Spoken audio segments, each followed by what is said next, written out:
கோபுரம் டிவி நேயர்களுக்கு இனிய வணக்கம். இன்று பிறந்தநாள் காணும் மற்றும் மணநாள் காணும் அத்துணை சகோதர சகோதரிகளுக்கும் எங்களது இனிய வாழ்த்துக்கள். பாபாவின் ஆசிகளோடு பல்லாண்டு காலம் நீங்கள் எல்லா வளங்களும் செல்வங்களும் பெற்று நலமுடன் வாழ வாழ்த்துகிறோம். பாபா அழைக்கிறார்.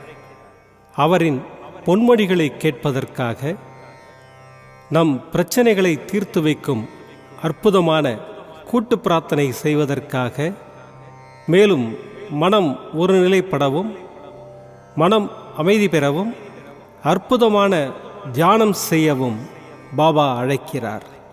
பாபா நம் கரங்களை பிடித்து அழைத்துச் சென்று அற்புதம் நிகழ்த்தவிருக்கிறார். வாருங்கள், பாபாவின் பொன்மொழிகளை தரிசனம் செய்வோம். அன்பு குழந்தையே, நீ கவலைப்படாதே. எதற்காக பயப்படுகின்றாய்? நான் இருக்கிறேன். உன்னை நிச்சயம் செம்மைப்படுத்துவேன். வாழ்க்கையில் துன்பம் என்பது காற்றாடி போன்றது. காற்று எந்த திசையில் இருக்கிறதோ அந்த திசையில்தான் அது பறக்கும். அது வேறு பக்கம் திரும்ப நினைத்தால் அது பறக்காது. அதுபோல்தான் உன் வாழ்க்கையும். உன் வாழ்க்கை என்னும் காற்றில் துன்பமும் சந்தோஷமும் இரண்டும் ஒரே அளவுதான். சந்தோஷத்தை ஆனந்தமாய் எடுத்து ரசிக்கின்றாய். கஷ்டத்தை கண்டு ஓடுகின்றாய். அதனால்தான் அது உன்னை துயரத்தில் துரத்துகின்றது. இரண்டுமே ஒரே அளவில் நீ நினைக்கவும் கடந்து போவதற்கும் பழகிவிட்டால் உன் வாழ்க்கை சோலைவனமாக இருக்கும். நீ எதற்கும் பயப்படாதே. யாரும் துணையில்லை என்று நினைக்காதே. நீ நிச்சயம் வெற்றியை காண்பாய். வாழ்க்கையில் உயர்ந்து நிற்பாய். தாயாக தந்தையாக நான் இருக்கிறேன். உனக்குள் தான் நான் இருக்கிறேன். உன் அப்பா சாயிருக்கிறேன். கலங்காதே. ஓம் சாய்ராம். பாபாவின் அற்புதமான பொன்மொழிகளை தரிசனம் செய்தோம். அடுத்த நிகழ்வு கூட்டு பிரார்த்தனை. நம் மனநலன் சார்ந்த பிரச்சனைகளுக்காகவும் உடல் நலன் சார்ந்த பிரச்சனைகளுக்காகவும் மற்றும் நம் அனைத்து விதமான பிரச்சனைகளுக்காகவும் சாய்நாதரிடம் கூட்டு பிரார்த்தனை செய்வோம். வாருங்கள், இந்த அற்புதமான கூட்டு பிரார்த்தனையை செய்வோம். பிரார்த்தனாஷ்டகம். 8 பிரார்த்தனைகள். சாந்தமான மனம் கொண்ட சாயிநாதரே, அறிவின் சிகரமே, அன்புள்ளம் கொண்டவரே, கருணை கடலே, உண்மையின் இருப்பிடமே, மாயை என்னும் இருளை அகற்றுபவரே, ஜாதி மத பேதங்களுக்கு அப்பாற்பட்டவரே, எங்களின் புரிந்து கொள்ளும் திறமைக்கு அப்பாற்பட்டவரே, அன்பின் இருப்பிடமே, ஷீரடி வாழ் இறைவனே, என்னை காப்பாற்றும், என்னை காப்பாற்றும். ஞான சூரியனே, ஞானத்தை வழங்குபவரே, பக்தர்களின் மனங்களில் உலவிடும் பரமஹம்சரே, அனைத்து நன்மைகளுக்கும் காரணமானவரே, தங்களை சரணடைந்தவரை காப்பவரே, படைக்கும் தொழில் புரியும் பிரம்மாவும் காக்கும் கடவுளான விஷ்ணுவும் நீங்களே. 3 உலகங்களையும் யுகங்கள் முடிவில் தன்னுள் ஐக்கியமாக்கிக் கொள்ளும் ருத்திரனும் தாங்களே. நீங்கள் இல்லாத இடம் இந்த பூமியில் ஏது? எல்லாம் அறிந்த இறைவன் நீங்கள். எங்கள் எல்லோரின் இதயங்களிலும் வசிப்பவரும் நீங்களே. எனது எல்லா குற்றங்களையும் மன்னிக்க வேண்டும் என்று வேண்டி கேட்டுக்கொள்ளுகின்றேன். அலை அலையாய் தொடர்ந்து வரும் சந்தேகங்களையும் மனமயக்கங்களையும் போக்குவீராக. நீங்கள் கோமாதா, நான் பிறந்த இளங்கன்று. நீங்கள் சந்திரன், நான் சந்திரகாந்த கல். தங்கள் பாதங்கள் கங்கை நதி. பணிவுடன் இந்த தாசன் உங்கள் பாதங்களில் தலை வணங்குகிறேன். உங்கள் கைகளை என் தலைமீது வைத்து ஆசை கூறுங்கள். என் கவலைகளும் துன்பங்களும் பறந்தோடட்டும். இந்த கணு தங்களின் தாசன். இந்த 8 துதிகளையும் கூறி நான் உங்களை சாஷ்டாங்கமாக நமஸ்கரிக்கின்றேன். எனது பாவங்கள், துன்பங்கள் மற்றும் ஏழ்மை நிலை இவை யாவும் உடனடியாக விலகி ஓடட்டும். ஓம் சாய்ராம். ஓம் சாய்ராம். ஓம் சாய்ராம். அற்புதமாக கூட்டு பிரார்த்தனை செய்தோம். பாபா நம்முடைய கோரிக்கையை ஏற்று நிச்சயமாக நமக்கு அற்புதங்களை செய்வார் என்பது சத்தியம். இனி கண்களை மூடி பாபாவை மனதில் நிறுத்தி பாபாவின் அற்புதமான சக்தி வாய்ந்த மந்திரத்தை அனுபவிப்போம். ஓம் ஷிரடி வாசாய வித்மஹே சச்சிதானந்தாய தீமஹி தன்னோ சாயி பிரச்சோதயாத். ஓம் ஷிரடி வாசாய வித்மஹே சச்சிதானந்தாய தீமஹி தன்னோ சாயி பிரச்சோதயாத். ஓம் ஷிரடி வாசாய வித்மஹே சச்சிதானந்தாய தீமஹி தன்னோ சாயி பிரச்சோதயாத். ஓம் ஷிரடி வாசாய வித்மஹே சச்சிதானந்தாய தீமஹி தன்னோ சாயி பிரச்சோதயாத். ஓம் ஷிரடி வாசாய வித்மஹே சச்சிதானந்தாய தீமஹி தன்னோ சாயி பிரச்சோதயாத். ஓம் ஷிரடி வாசாய வித்மஹே சச்சிதானந்தாய தீமஹி தன்னோ சாயி பிரச்சோதயாத். ஓம் ஷிரடி வாசாய வித்மஹே சச்சிதானந்தாய தீமஹி தன்னோ சாயி பிரச்சோதயாத். ஓம் ஷிரடி வாசாய வித்மஹே சச்சிதானந்தாய தீமஹி தன்னோ சாயி பிரச்சோதயாத். ஓம் ஷிரடி வாசாய வித்மஹே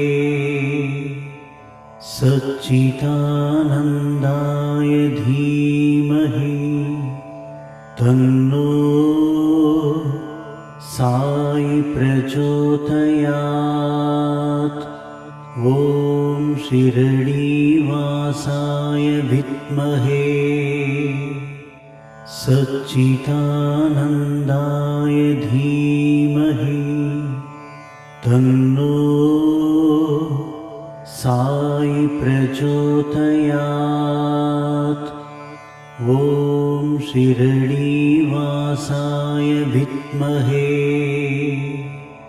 சச்சிதானந்தாய தீமஹி தன்னோ சாயி பிரச்சோதயாத்.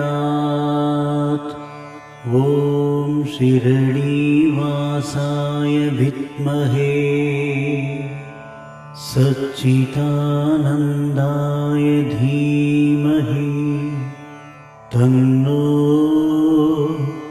சாயி பிரச்சோதயாத். ஓம் ஷிரடி வாசாய வித்மஹே சச்சிதானந்தாய தீமஹி தன்னோ சாயி பிரச்சோதயாத். ஓம் ஷிரடி வாசாய வித்மஹே சச்சிதானந்தாய தீமஹி தன்னோ சாயி பிரச்சோதயாத். ஓம் ஷிரடி श्रीरङ्गश्रीनिवासाय विद्महे सच्चिदानन्दाय धीमहि तन्नो साई प्रचोदयात्। ॐ शिरडीवासाय विद्महे सच्चिदानन्दाय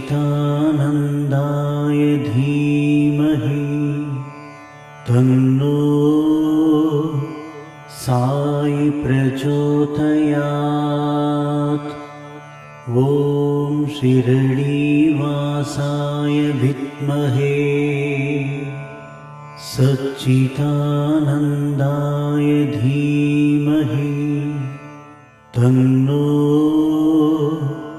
साई प्रचोदयात्।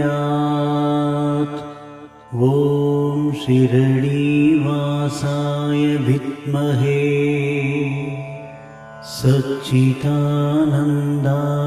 धीमहि तन्नो साई प्रचोदयात्। ॐ शिरडीवासाय विद्महे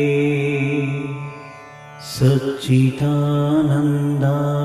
धीमहि तन्नो साई प्रचोदयात्। ॐ शिरडीवासाय विद्महे सच्चिदानन्दाय धीमहि तन्नो साई प्रचोदयात्।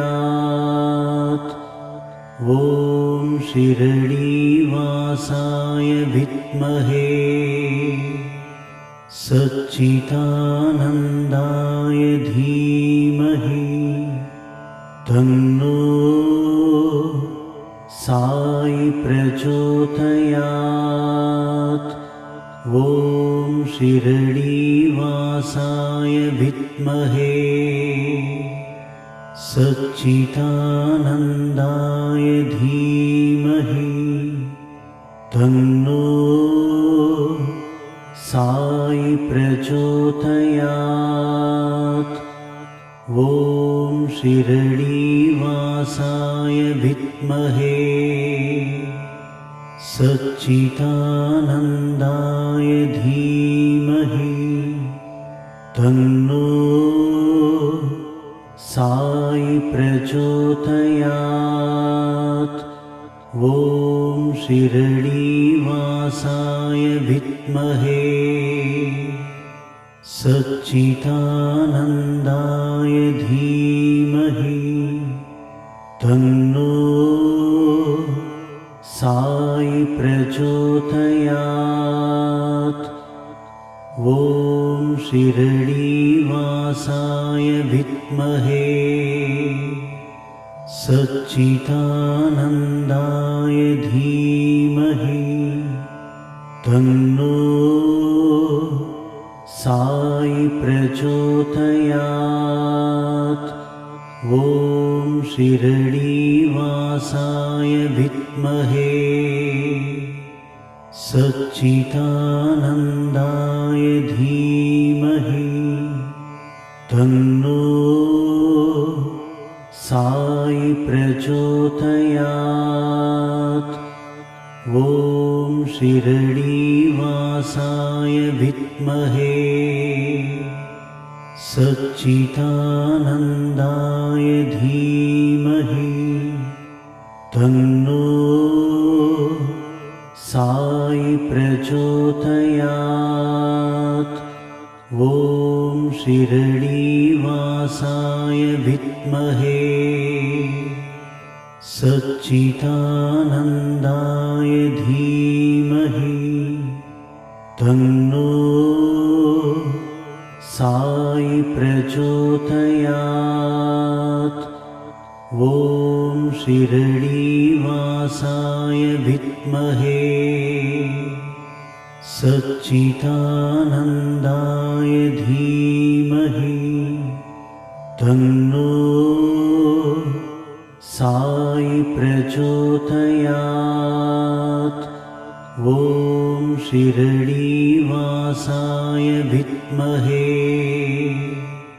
सच्चिदानन्दाय धीमहि तन्नो साई प्रचोदयात्। ॐ शिरडीवासाय विद्महे सच्चिदानन्दाय धीमहि तन्नो साई प्रचोदयात्। ॐ शिरडीवासाय विद्महे सच्चिदानन्दाय धीमहि तन्नो साई प्रचोदयात्। மீண்டும் நாளை காலை இந்த அற்புதமான பாபா அழைக்கிறார் நிகழ்ச்சியில் சந்திப்போம். நன்றி, வணக்கம். விதம் விதமான பக்தி நிகழ்ச்சிகளை உங்களுக்காக தந்து கொண்டிருக்கிறது உங்கள் கோபுரம் டிவி. உங்களுக்கு பிடித்த நிகழ்ச்சிகளை லைக் செய்யுங்கள், உங்களுக்கு பிடித்த மாணவர்களுக்கு ஷேர் செய்யுங்கள். மேலும் சப்ஸ்கிரைப் செய்வதோடு மட்டுமல்லாது அருகில் இருக்கும் பெல் பட்டனை கிளிக் செய்து கோபுரம் டிவி நிகழ்ச்சிகளை உடனுக்குடன் தெரிந்து கொள்ளுங்கள். மற்றும் ஒரு மகிழ்ச்சியான செய்தி, கோபுரம் டிவி ஆப்பை கூகுள் பிளே ஸ்டோரில் ஃப்ரீ டவுன்லோட் செய்து கோபுரம் டிவி நிகழ்ச்சிகளை தொடர்ந்து கண்டுகளியுங்கள், பாருங்கள், ரசியுங்கள், பரவசமடையுங்கள். gopuramtv.com பக்தி பக்திமயம்.